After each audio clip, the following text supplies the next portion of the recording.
Hi viewers, welcome to Kushmane multi creations. ನಾನು ಅಶ್ವಿನಿ ಪ್ರಸಾದ್. ಇವತ್ತು ಚಪಾತಿಗೆ ಪೂರಿಗೆ ಬೆಸ್ಟ್ ಕಾಂಬಿನೇಷನ್ ಆಗಿ ಬೀಟ್ರೂಟ್ ಸಾಗು ಮಾಡೋದು ಹೇಗೆ ಅಂತ ತೋರಿಸ್ತಾ ಇದ್ದೀನಿ. ಕ್ವಿಕ್ಕಾಗಿ ಅದನ್ನು ಹೇಗೆ ಮಾಡೋದು, ಈಸಿಯಾಗಿ ಆ್ಯಂಡ್ ಟೇಸ್ಟಿಯಾಗಿ ಹೇಗೆ ಮಾಡೋದು, ಬೀಟ್ರೂಟ್ ಬೆನಿಫಿಟ್ ಏನು ಅಂತ ಕಂಪ್ಲೀಟಾಗಿ ಈ ವಿಡಿಯೋದಲ್ಲಿ ನೋಡೋಣ. ಒಂದು ಕುಕ್ಕರ್ ಇಟ್ಕೊಂಡಿದ್ದೀನಿ. ಇದಕ್ಕೆ 2 ಟೇಬಲ್ ಸ್ಪೂನಷ್ಟು ಆಯಿಲ್ ಹಾಕ್ಕೊಂಡಿದ್ದೀನಿ. ಚಕ್ಕೆ 1, ಲವಂಗ 2, ಜಸ್ಟ್ ಒಂದೇ ಒಂದು ಪಲಾವ್ ಎಲೆ ಹಾಕ್ಕೊಳ್ತಾ ಇದ್ದೀನಿ. ಇದು ಫ್ಲೇವರ್ಗೋಸ್ಕರ ಹಾಕ್ಕೊಳ್ತಾ ಇದ್ದೀನಿ. ನೀವು ಬೇಡ ಅಂದರೆ ಸ್ಕಿಪ್ ಸಹ ಮಾಡ್ಬೋದು. ಇದು ಸ್ವಲ್ಪ ಫ್ರೈ ಆದಮೇಲೆ ಇದಕ್ಕೆ ನಾನು 1 ಈರುಳ್ಳಿನ ಹಾಕ್ಕೊಳ್ತಾ ಇದ್ದೀನಿ. ದೊಡ್ಡ ಸೈಜ್ದು 1 ಈರುಳ್ಳಿನ ಉದ್ದಕ್ಕೆ ಹಚ್ಚಿಟ್ಕೊಂಡಿದ್ದೀನಿ. ನೀವು ಬೇಕು ಅಂದರೆ ಈರುಳ್ಳಿ ಇಷ್ಟ ಆಗಲ್ಲ ಅನ್ನೋರಾದರೆ ಸಣ್ಣದಾಗೂ ಹಚ್ಕೋಬೋದು. ನಾನಿಲ್ಲಿ 1 ಈರುಳ್ಳಿನ ಚೆನ್ನಾಗಿ ಫ್ರೈ ಮಾಡ್ಕೊಂಡು ಆದಮೇಲೆ ಅದರಲ್ಲಿರೋ ಹಸಿ ವಾಸನೆ ಎಲ್ಲ ಕಂಪ್ಲೀಟಾಗಿ ಹೋಗಬೇಕು. ಟ್ರಾನ್ಸ್ಪರೆಂಟ್ ಕಲರ್ ಬಂದ ಮೇಲೆ ಅದಕ್ಕೆ ಇಲ್ಲಿ ನಾನು ದೊಡ್ಡ ಸೈಜ್ದು 1 ಟೊಮೆಟೊ ತೊಗೊಂಡಿದ್ದೀನಿ. ಟೊಮೆಟೊ ಜಾಸ್ತಿ ಹಾಕ್ತಿಲ್ಲ, ನಾನು ಸ್ವಲ್ಪನೇ ಹಾಕ್ಕೊಳ್ತಿದ್ದೀನಿ. ನೀವು ಹುಳಿ ಜಾಸ್ತಿ ಇಷ್ಟಪಡೋರಾದರೆ ಸ್ವಲ್ಪ ಜಾಸ್ತಿನೇ ಹಾಕ್ಕೋಬೋದು. ನೀವಿನ್ನೂ ಯಾರಾದರೂ ಫಸ್ಟ್ ಟೈಮ್ ನನ್ನ ಚಾನಲ್ನ ನೋಡ್ತಿದ್ರೆ ಪ್ಲೀಸ್ ಸಬ್ಸ್ಕ್ರೈಬ್ ಮಾಡ್ಕೊಳ್ಳಿ, ಬೆಲ್ ಐಕಾನ್ ಪ್ರೆಸ್ ಮಾಡಿ. ನಾನು ನೆಕ್ಸ್ಟ್ ಏನೇ ವಿಡಿಯೋ ಅಪ್ಲೋಡ್ ಮಾಡಿದ್ರೂ ನಿಮಗೆ ಫಸ್ಟ್ ನೋಟಿಫಿಕೇಷನ್ ಬರುತ್ತೆ. Thank you for the all subscribers. ಈಗ ಸ್ವಲ್ಪ ಉಪ್ಪು ಹಾಕಿ ಚೆನ್ನಾಗಿ ಅದನ್ನು ಕಲಿಸ್ಕೊಂಡಿದ್ದೆ. ಅದೆಲ್ಲ ಟೊಮೆಟೊ ಚೆನ್ನಾಗಿ ಫ್ರೈ ಆದಮೇಲೆ 1 ಟೇಬಲ್ ಸ್ಪೂನಷ್ಟು ಶುಂಠಿ ಬೆಳ್ಳುಳ್ಳಿ ಪೇಸ್ಟ್ ಹಾಕ್ಕೊಳ್ತಾ ಇದ್ದೀನಿ.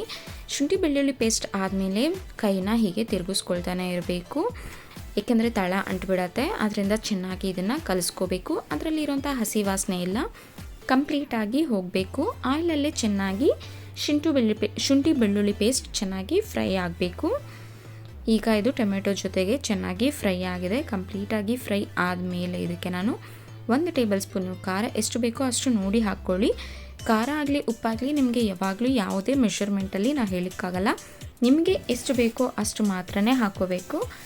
ಖಾರ ತಿನ್ನೋರು ಸ್ವಲ್ಪ ಜಾಸ್ತಿ ಹಾಕ್ಕೊಳ್ಳಿ, ಇಲ್ಲ ನಾವು ಖಾರ ತಿನ್ನೋದಿಲ್ಲ ಅನ್ನೋರು ಸ್ವಲ್ಪ ಕಮ್ಮಿ ಹಾಕ್ಕೊಳ್ಳಿ. ಈಗ ನಾನು 1 ಟೇಬಲ್ ಸ್ಪೂನಷ್ಟು ಅಚ್ಚ ಖಾರದ ಪುಡಿ, 1 ಟೇಬಲ್ ಸ್ಪೂನಷ್ಟು ಧನಿಯಾ ಪುಡಿ, ಸ್ವಲ್ಪ ಗರಂ ಮಸಾಲ, ಒಂದು ಅರ್ಧ ಟೀ ಸ್ಪೂನಷ್ಟು ಗರಂ ಮಸಾಲ ಹಾಕ್ಕೊಂಡು, ಸ್ವಲ್ಪ 1/4 ಟೀ ಸ್ಪೂನಷ್ಟು ಅರಿಶಿನ ಹಾಕ್ಕೊಂಡು ಇದರಲ್ಲಿರುವಂಥ ಘಾಟ್ ಸ್ಮೆಲ್ಲೆಲ್ಲ ಹೋಗೋವರೆಗೂ ಎಣ್ಣೆಯಲ್ಲಿನೇ ಚೆನ್ನಾಗಿ ಫ್ರೈ ಮಾಡ್ಕೊಳ್ತಾ ಇದ್ದೀನಿ. ನೀವು ಇದನ್ನು ಫುಲ್ಲು ಸಿಮ್ಮಲ್ಲಿಟ್ಟೆ ಫ್ರೈ ಮಾಡ್ಕೊಳ್ಳಿ. ಟೊಮೆಟೊ ಚೆನ್ನಾಗಿ ಫ್ರೈ ಆದಮೇಲೆ ಶುಂಠಿ ಬೆಳ್ಳುಳ್ಳಿ ಹಾಕುವಾಗಲೇ ನೀವು ಕಂಪ್ಲೀಟಾಗಿ ಸಿಮ್ಮಲ್ಲೇ ಇಟ್ಕೊಂಡು ಚೆನ್ನಾಗಿ ಫ್ರೈ ಮಾಡಿದ್ರೆ ಟೇಸ್ಟ್ ತುಂಬ ಚೆನ್ನಾಗಿ ಬರುತ್ತೆ. ಈಗ ನೋಡಿ, ಸಿಮ್ಮಲ್ಲೇ ಇಟ್ಟಿರೋದ್ರಿಂದ ನನಗೆ ಎಲ್ಲೂ ತಳ ಅಂಟಲಿಲ್ಲ. ಈಗ ನಾನಿಲ್ಲಿ 1/4 kg ಅಷ್ಟು ಬೀಟ್ರೂಟ್ನ ಇಷ್ಟು ಸೈಜ್ಗೆ ನಾನು ಏನು ತೋರಿಸ್ದೆ ಆ ಸೈಜಲ್ಲಿ ಕಟ್ ಮಾಡಿ ತೊಗೊಂಡಿದ್ದೀನಿ. ನೀವು ಇನ್ನೂ ಬೇಕು ಅಂದರೆ ಚಿಕ್ಕ ಸೈಜಲ್ಲೂ ಮಾಡ್ಕೋಬೋದು. ಇನ್ನೂ ತುಂಬ ದೊಡ್ಡದಾಗಿ ಮಾಡಿಕೊಂಡ್ರೆ ಟೇಸ್ಟ್ ಅಷ್ಟು ಚೆನ್ನಾಗಿ ಬರೋದಿಲ್ಲ. ಇನ್ನೂ ಚಿಕ್ಕದಾಗಿ ಬೇಕಾದರೂ ಮಾಡ್ಕೋಬೋದು. ಬಟ್ ಈ ಮಸಾಲೆಗೆ ನೀವು ತುರಿದು ಹಾಕ್ಕೊಂಡ್ರೆ ಟೇಸ್ಟ್ ಚೆನ್ನಾಗಿರೋದಿಲ್ಲ. ಕಟ್ ಮಾಡಿನೇ ಹಾಕ್ಕೊಳ್ಳಿ. ಎಷ್ಟು ಬೇಕೋ ಅಷ್ಟು ಸಣ್ಣದಾಗಿ ಕಟ್ ಮಾಡಿ ಹಾಕ್ಕೊಂಡ್ರೆ ಟೇಸ್ಟು ತುಂಬ ಚೆನ್ನಾಗಿರುತ್ತೆ. ಈಗ ಇದನ್ನು ಚೆನ್ನಾಗಿ ಕಲಿಸ್ಕೋಬೇಕು. ಬೀಟ್ರೂಟಲ್ಲಿರೋಂಥ ಹಸಿ ವಾಸನೆ ಹೋಗೋವರೆಗೂ ಪ್ಲೇಟ್ ಮುಚ್ಚಿಟ್ಟು ಕಂಪ್ಲೀಟಾಗಿ ಇದನ್ನು ಬೇಯೋದಕ್ಕಿಟ್ಟಿದ್ದೀನಿ. ಅಷ್ಟರಲ್ಲಿ ಈಗ ನಾನೊಂದು ಮಿಕ್ಸಿ ಜಾರ್ ತೊಗೊಂಡಿದ್ದೀನಿ. ಇದಕ್ಕೆ ನಾನು ಸ್ವಲ್ಪ ತೆಂಗಿನಕಾಯಿ ಹಾಕ್ಕೊಳ್ತಾ ಇದ್ದೀನಿ. ಇಲ್ಲ ನಾವು ತೆಂಗಿನಕಾಯಿ ಹಾಕಲ್ಲ ಅನ್ನೋರು ನೀವು ಗೋಡಂಬಿ ಒಂದು 5ರಿಂದ 6 ಗೋಡಂಬಿ ನೆನೆಸಿ ಸಹ ಹಾಕ್ಕೋಬೋದು. ನಾನಿಲ್ಲಿ 1 ಟೀ ಸ್ಪೂನಷ್ಟು ಗಸಗಸೆನ ಹಾಕ್ಕೊಳ್ತಾ ಇದ್ದೀನಿ. ನಾನು ಡೈರೆಕ್ಟಾಗಿ ಹಾಕ್ಕೊಳ್ತಾ ಇದ್ದೀನಿ, ಯಾವುದೇ ರೀತಿಯಾಗಿ ಫ್ರೈ ಮಾಡ್ಕೊಂಡಿಲ್ಲ. 1 ಟೀ ಸ್ಪೂನಷ್ಟು ಸೋಂಪು ಹಾಕ್ಕೊಂಡಿದ್ದೀನಿ, ಸ್ವಲ್ಪ ಜೀರಿಗೆ ಹಾಕ್ಕೊಂಡಿದ್ದೀನಿ. ಸೋಂಪು ಹೆಲ್ತ್ ವೈಸ್ ತುಂಬಾ ಒಳ್ಳೆಯದು. ಈಗ ನಾನು ಸ್ವಲ್ಪ ಮೆಣಸು ಹಾಕ್ಕೊಳ್ತಾ ಇದ್ದೀನಿ. ಒಂದು 1/4 ಟೀ ಸ್ಪೂನಷ್ಟು ಮೆಣಸು ಹಾಕ್ಕೊಂಡಿದ್ದೀನಿ. ಈಗ ಅದನ್ನು ಕಂಪ್ಲೀಟಾಗಿ ನುಣ್ಣಗೆ ರುಬ್ಬಿ ತೊಗೊಂಡಿದ್ದೀನಿ. ನೋಡಿ, ಒಂದು ಸ್ವಲ್ಪ ನೀರು ಎಷ್ಟು ಬೇಕೋ ಅಷ್ಟು ನೋಡಿ ಹಾಕ್ಕೊಳ್ಳಿ. ತೆಂಗಿನಕಾಯಿ ಹಾಕಿರೋದ್ರಿಂದ ಜಾಸ್ತಿ ನೀರು ಹಾಕ್ಕೋಬೇಡಿ ಸ್ಟಾರ್ಟಿಂಗ್ಗೆ, ಆಮೇಲೆ ಸ್ವಲ್ಪನೇ ನೀರು ಹಾಕ್ಕೊಳ್ತಾ ಚೆನ್ನಾಗಿ ನುಣ್ಣಗೆ ರುಬ್ಬಿಟ್ಕೋಬೇಕು. ಈಗ ನಾನು ಆಲ್ರೆಡಿ ಪ್ಲೇಟ್ ಏನು ಮುಚ್ಚಿಟ್ಟಿದ್ದೆ ಅದು ನೋಡಿ ಹಸಿ ವಾಸನೆ ಎಲ್ಲ ಕಂಪ್ಲೀಟಾಗಿ ಹೋಗಿದೆ. ಏಕೆಂದರೆ ನಾವು ಒಂದೇ ಸಲ ಮಸಾಲೆ ಹಾಕಿಬಿಟ್ರೆ ಬೀಟ್ರೂಟು ಹಸಿ ಸ್ಮೆಲ್ ಉಳ್ಕೊಂಡ್ಬಿಡತ್ತೆ. ನಾವು ತಿನ್ನುವಾಗ ಅದು ಹಸಿ ಸ್ಮೆಲ್ ಹಾಗೆ ಬರ್ತಾ ಇರತ್ತೆ. ಈಗ ಇದನ್ನು ಚೆನ್ನಾಗಿ ಫ್ರೈ ಆದಮೇಲೆ ನಾನು ಏನು ರುಬ್ಬಿಟ್ಕೊಂಡಿದ್ದೆ ಆ ಮಸಾಲೆನ ಇದಕ್ಕೆ ಕಂಪ್ಲೀಟಾಗಿ ಹಾಕ್ಕೊಳ್ತಿದ್ದೀನಿ. ನಾನು ಇಲ್ಲೆಲ್ಲನೂ ಯಾವುದೇ ರೀತಿಯಾಗಿ ಫ್ರೈ ಮಾಡ್ಕೊಂಡಿಲ್ಲ, ಎಲ್ಲ ಹಸಿದೇ ಇರೋದ್ರಿಂದ ಇದರಲ್ಲಿ ಇರೋಂಥ ಹಸಿ ವಾಸನೆ ಸ್ವಲ್ಪ ಹೋಗೋವರೆಗೂ ಇದನ್ನು ಚೆನ್ನಾಗಿ ತಿರುಗಿಸ್ಕೊಳ್ತಾ ಬರಬೇಕು. ಅಂದರೆ ಹಸಿ ವಾಸನೆ ಹೋಗೋವರೆಗೂ ಚೆನ್ನಾಗಿ ಫ್ರೈ ಮಾಡ್ಕೋಬೇಕು.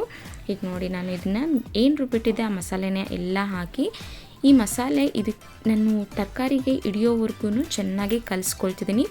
ಜೊತೆಗೆ ಇದರಲ್ಲಿರೋಂಥ ಹಸಿ ವಾಸನೆ ಎಲ್ಲ ಹೋಗಬೇಕು. ಅಲ್ಲಿವರೆಗೂ ಒಂದು ಮೀಡಿಯಮ್ ಉರಿಯಲ್ಲಿ ಇದನ್ನು ಚೆನ್ನಾಗಿ ಕಲಿಸ್ಕೊಳ್ತಾ ಬರಬೇಕು.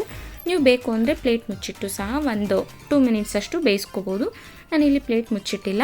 ಹಾಗೆ ಚೆನ್ನಾಗಿ 1-2 ನಿಮಿಷ ಚೆನ್ನಾಗಿ ಫ್ರೈ ಆದಮೇಲೆ ನಾನು ಜಾರ್ಗೆ ಮತ್ತೆ ನೀರನ್ನ ಸ್ವಲ್ಪ ಹಾಕಿ ಜಾರಲ್ಲಿರೋ ಮಸಾಲೆನೆಲ್ಲ ಕಂಪ್ಲೀಟಾಗಿ ಇದಕ್ಕೆ ಮತ್ತೆ ಹಾಕ್ಕೊಳ್ತಿದ್ದೀನಿ.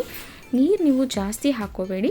ಚಪಾತಿಗೆ ಪೂರಿಗೆ ಎಲ್ಲ ಆದರೆ ಸ್ವಲ್ಪ ಸಾಗು ಟೈಪ್ ಇರಬೇಕು ಅಂದರೆ ನಿಮಗೆ ಸ್ವಲ್ಪ ಗ್ರೇವಿ ಇದ್ದರೆ ಸಾಕು. ನೀರಂಗಿದ್ರೆ ಅಷ್ಟು ಚೆನ್ನಾಗಿರೋದಿಲ್ಲ.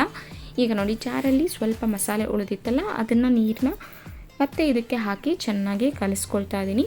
ಈಗ ನಿಮಗೆ ಎಷ್ಟು ಬೇಕೋ ಅಷ್ಟು ನೀರನ್ನ ಹಾಕಿ, ಇಲ್ಲಿ ನಾವು ಗಸಗಸೆ ತೆಂಗಿನಕಾಯಿ ಎರಡೂ ಹಾಕಿರೋದ್ರಿಂದ ಸ್ವಲ್ಪ ಥಿಕ್ನೆಸ್ ಜಾಸ್ತಿ ಬರುತ್ತೆ. ಆದ್ದರಿಂದ ನೀರನ್ನ ಎಷ್ಟು ಬೇಕೋ ಅಷ್ಟು ನೋಡಿ ಹಾಕ್ಕೊಳ್ಳಿ.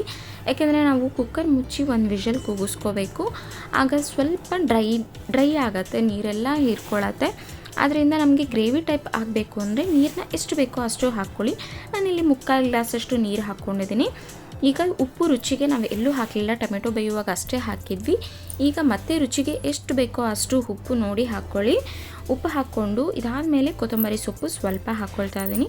ಈಗ ಕೊತ್ತಂಬರಿ ಸೊಪ್ಪು ಸ್ವಲ್ಪ ಹಾಕಿ ಚೆನ್ನಾಗಿ ಕಲಿಸ್ಕೊಂಡು ಇದನ್ನು 1 ವಿಷಲಷ್ಟು ಮಾತ್ರ ಕೂಗಿಸ್ಕೊಳ್ತಾ ಇದ್ದೀನಿ.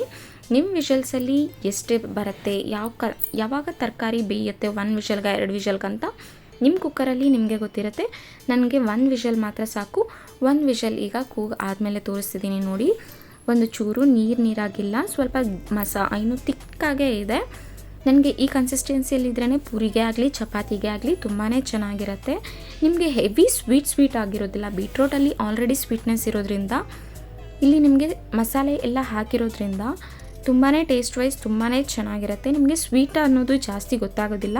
ಈ ರೆಸಿಪಿ ನಿಮಗೆ ಇಷ್ಟ ಆಗಿದ್ದರೆ ಮನೆಯಲ್ಲಿ ಟ್ರೈ ಮಾಡಿ ನಿಮ್ಮ ಒಪಿನಿಯನ್ನ ಕಮೆಂಟ್ ಮೂಲಕ ತಿಳಿಸಿ. Please subscribe to my channel. Thank you for watching.